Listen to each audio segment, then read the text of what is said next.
Hello welcome to my channel. இது வந்துட்டு நான் சிங்கம் வரைகிறேன்னு சொன்னால பார்ட் 2.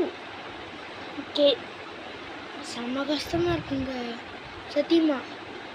ஓகே, நம்ம வந்துட்டு வரைஞ்சதே வீடியோ எடுக்கிறேன். சரிங்க, நான் திரும்பி இந்த வாட்டி வெளிச்சத்தில் உங்கள் ரூம் சுற்றி காமிக்க போகிறேன். அப்போமா 1 2 3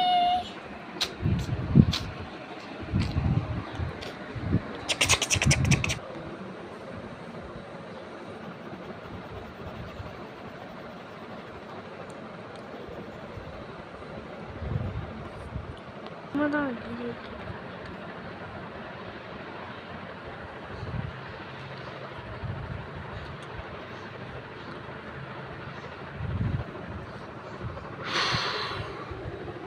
மறக்காமல் இந்த ட்ராயிங் எப்படி இருக்குன்னு கமெண்டில் சொல்லுங்க.